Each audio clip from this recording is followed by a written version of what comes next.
Firman Tuhan yang menjadi renungan kita pada hari ini tanggal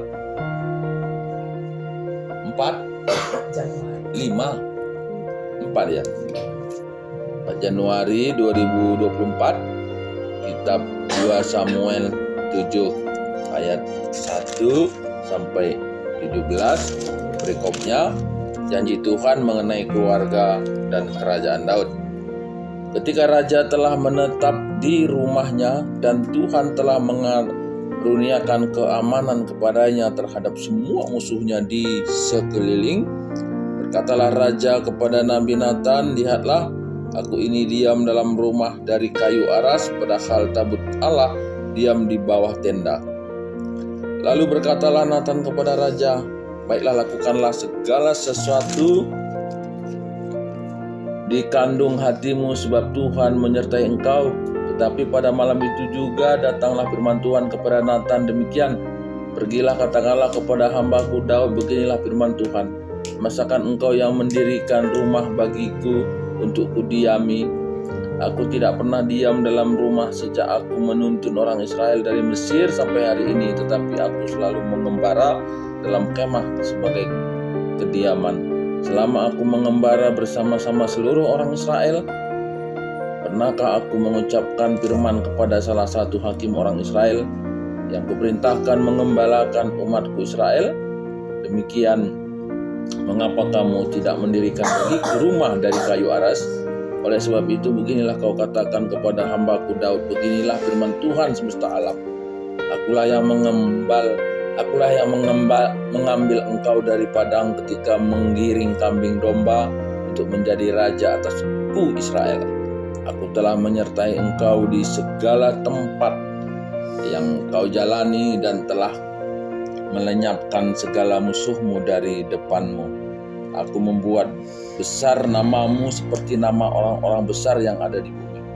Aku menentukan tempat bagi umatku Israel dan menanamkannya, sehingga ia dapat diam di tengahnya, di tempatnya sendiri dengan tidak lagi dikejutkan dan tidak ada pula ditindas oleh orang-orang lalim seperti dahulu. Sejak aku mengangkat hakim-hakim atas umatku Israel, aku mengaruniakan keamanan kepadamu daripada semua musuhmu. Juga diberitahukan Tuhan kepadamu, Tuhan akan memberikan keturunan kepadamu apabila umurmu sudah genap dan engkau telah mendapat perhentian bersama-sama dengan nenek moyangmu, maka aku akan membangkitkan keturunanmu yang kemudian anak kandungmu, dan aku akan mengokohkan kerajaanmu. Dialah yang akan mendirikan rumah bagi namaku, dan aku akan mengokohkan tahta kerajaannya untuk selama-lamanya. Aku akan menjadi bapanya dan ia akan menjadi anakku. Apabila ia melakukan kesalahan, maka aku akan menghukum dia dengan rotan yang dipakai orang dan dengan pukulan yang diberikan anak-anak manusia. Tapi kasih setiaku tidak akan hilang daripadanya, seperti yang ku hilangkan daripada Saul yang telah kujauhkan dari hadapanmu. Keluarga dan kerajaanmu akan kokoh untuk selama-lamanya di hadapanku, tahtamu akan kokoh untuk selama-lamanya. Tepat seperti perkataan ini dan tepat seperti penglihatan ini, Nathan berbicara kepada Daud. Ya. Jadi ini sebetulnya satu nubuatan terkait dengan keluarga dan kerajaan Daud atau kerajaan Israel. Dan namun dalam perikop ini disampaikan secara flashback atau hal-hal yang terjadi sebelumnya. Ya, jadi terjadi sebelumnya, kemudian sampai saat ini, dan yang akan datang. Tentu apa yang disampaikan dalam perikop ini terkait dengan keluarga dan kerajaan Daud ini, ya, ini disampaikan kepada kita. Tentu ini juga akan bisa terjadi, dan ya pastilah seperti itu juga, oleh karena kasih Allah itu tetap. Nah, dalam perikop ini disampaikan sebetulnya pertama nubuatan terkait dengan pembuatan rumah Tuhan atau bait suci, bait Allah. Ya. Nah, dimulai dari satu percakapan bagaimana Daud melihat dia yang sudah berada di rumah yang cukup baik, tetapi bait Allah itu belum dibangun, ya, belum dibangun, dan dia sangat merindukan untuk membangun bait Allah itu. Nah, itu seperti itu yang kita lihat. Tentu ini juga jadi renungan bagi kita, ya. Bagaimana kita dalam kehidupan kita, dalam konteks perjanjian baru ini, seberapa besar kerinduan kita di dalam membangun bait Allah. Nah, bait Allah itu di mana? Di hati kita. Konteks saat itu adalah bait dalam konteks fisik. Saat ini juga ada dalam konteks fisik gereja. Tapi gereja yang sesungguhnya itu adalah diri kita. Sejauh mana kita punya kerinduan untuk menghadirkan bait suci itu di dalam hati kita, di dalam perilaku kita, dalam perkataan kita.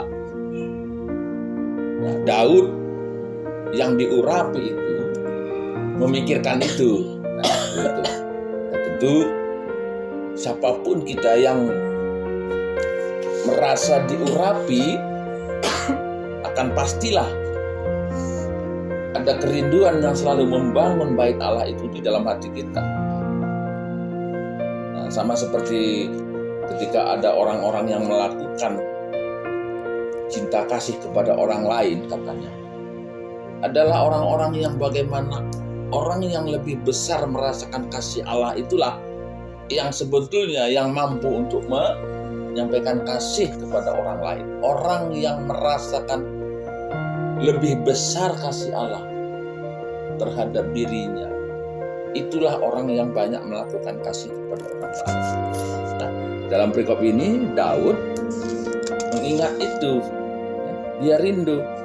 Nah, kemudian dalam perikop ini juga disampaikan bagaimana Allah dulu itu saat bangsa ini dikeluarkan dari tanah Mesir sampai kepada berada di Yerusalem atau tanah Kanaan pada masa itu adalah karya Tuhan. Tuhan yang melakukan itu. Nah, tentu ini juga yang menjadi perenungan bagi Daud dan tentu bagi kita. Ya.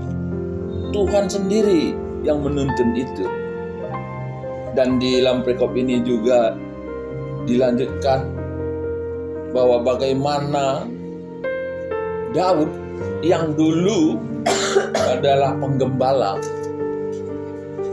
bagaimana dia dulu menjaga gembalanya itu dari musuh serigala, itu pun Tuhan yang bekerja hingga membawa dia menjadi seorang raja. Nah, tentu ini juga jadi perenungan bagi kita, bahwa kita yang dari Mamis, ya, dari Tanjung Kriahan, yang sampai kita berada di tempat ini, itu bukan secara kebetulan. Dalam konteks ini sebetulnya diceritakan bahwa Allah sendirilah yang memimpin kita, gitu. Allah sendiri yang memimpin kita, dan tentu itu juga yang terjadi di dalam kehidupan kalian. Bukannya kekuatan kami, bukan kemampuan siapapun, tapi Tuhan bekerja dan menggunakan siapapun. Bagaimana kalian itu diangkat, ya, menjadi orang berpendidikan, nah, kira-kira seperti itu. Dan itu disampaikan dalam perikop ini supaya Daud ingat itu. Dan kita pun mengingat itu, bahwa segala sesuatu yang kita lalui itu bukan berlalu begitu saja, tapi ada peran serta Tuhan dalam setiap aktivitas kehidupan kita. Nah, disebutkan di sini, aku telah menyertai engkau di segala tempat yang kau jalani dan telah melenyapkan segala musuhmu dari depanmu. Aku membuat besar namamu seperti nama orang-orang besar yang ada di bumi. Nah, jadi bukan cara kebetulan, tapi Allah bekerja dalam setiap aktivitas kehidupan kita untuk membawa kita sampai pada hari ini. Ya, Dan pastilah dalam perjalanan kehidupan kita itu cukup banyak tantangan, dan Alkitab ini juga mencatat, aku menentukan tempat bagi umatku Israel dan menanamkannya, sehingga ia dapat diam di tempatnya sendiri dengan tidak lagi dicubkan dan tidak pula ditindas oleh orang-orang lalim seperti dahulu. Nah, jadi dalam perjalanan bangsa Israel, ya seperti itu. Mulai dari Israel, mulai dari Mesir sampai ke Tanah Kanaan. Dan tidak cuma itu saja. Di Tanah Kanaan pun mereka mengalami banyak musuh. Dan musuh-musuh itu juga tidak terlepas dari pantauan Tuhan dalam menolong bangsa ini. Ya, dalam menolong bangsa ini. Nah, jadi apa yang disampaikan dalam perikop ini juga bahwa terkait dengan generasi keturunan Daud ini juga disampaikan bahwa keturunannya juga akan diberkati, akan diberkati. Maka aku akan membangkitkan keturunanmu yang kemudian, anak kandungmu dan aku akan mengokohkan kerajaannya. Nah, jadi satu nubuatan bahwa anak Daud inilah yang akan mendirikan bait yang dimaksud dalam arti fisik pada zaman ini. Dan dia bilang, aku akan menjadi bapaknya dan ia akan menjadi anakku. Ia apabila melakukan kesalahan, aku akan menghukum. Akan menghukum.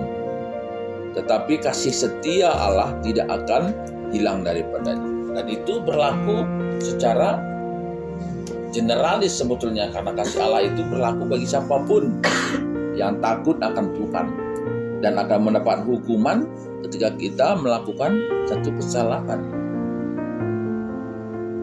Nah, jadi dari perikop ini kita lihat bagaimana Tuhan sebetulnya menyampaikan bagaimana Tuhan itu bekerja bagi siapapun yang berkenan kepadanya. Dan tentu ini jadi perenungan bagi kita. Bagaimana kita yang saat ini hidup bisa menjadi atau sebagaimana Daud pada masa itu. Tentu ketika kita beriman sebagaimana Daud pada masa itu, maka janji Allah ini juga akan terjadi bagi kita. Jadi marilah kita yang mendengar firman Tuhan ini selalu berusaha mencari wajah Allah sebagaimana Daud ini yang ingin membangun bait Allah dalam masa hidupnya, dan itu juga yang menjadi renungan bagi kita bagaimana kita mau membangun bait Allah di dalam hati kita setiap hari dengan firman Tuhan, dengan pujian, dan sepanjang hari kita melakukan benar di hadapan Tuhan, dan Tuhan akan memberkati dengan berlimpah. Tuhan kalau seperti kata di bawah dengan semakin kencang berseru